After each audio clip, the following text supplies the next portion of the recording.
Hello everyone, আসসালামু আলাইকুম। আশা করি সকলে ভালো আছেন। আপনারা হচ্ছে অনেকেই হচ্ছে S23 ultra, S22 ultra, S24 আলট্রার হচ্ছে ভেজেললেস ওলেড ডিসপ্লে চাচ্ছেন। তাদের জন্য আমরা নিয়ে এসেছি সেম প্রাইসে 3টি মডেলের ভেজেললেস ওলেড ডিসপ্লে।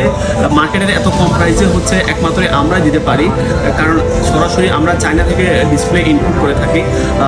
যারা হচ্ছে আমাদের রেগুলার কাস্টমার একমাত্র তারাই বলতে পারবে যে এই ডিসপ্লেগুলোর কোয়ালিটি কেমন, এবং কি আমরা যারা হচ্ছে রেগুলার ব্যবহার করছেন আমাদের কাছ থেকে লাগিয়ে তারা হচ্ছে দেখেছেন যে কোয়ালিটিগুলো খুবই ভালো, এবং কি একবারে সেম টু সেম অরিজিনাল ডিসপ্লের মতো। আর এই ডিসপ্লেটা হচ্ছে S24 আলট্রা এবং কি S22 ultra, S23 ultra same প্রাইসে আমরা দিচ্ছি। মাত্র আপনাদেরকে দিচ্ছি হচ্ছে মাত্র 16,500 টাকায় আমাদের কাছ থেকে পেয়ে যাচ্ছেন ভেজেললেস ওলেড ডিসপ্লে। 65 জেলা থেকে আপনার প্রিয় ফোনের ডিসপ্লে নিয়ে যেতে পারেন কোনো প্রকার অগ্রিম পেমেন্ট ছাড়াই, কন্ডিশনের মাধ্যমে, সুন্দরবন কুরিয়ারের মাধ্যমে মাত্র 150 টাকা কুরিয়ার খরচ দিয়ে আপনি নিতে পারেন আপনার প্রিয় ফোনের জন্য ডিসপ্লে আইকিজুন বসুন্ধরা ব্রাঞ্চ থেকে। তাই আজই যোগাযোগ করুন আমাদের সাথে, নিয়ে যান আপনার প্রিয় ফোনের ডিসপ্লে। ধন্যবাদ।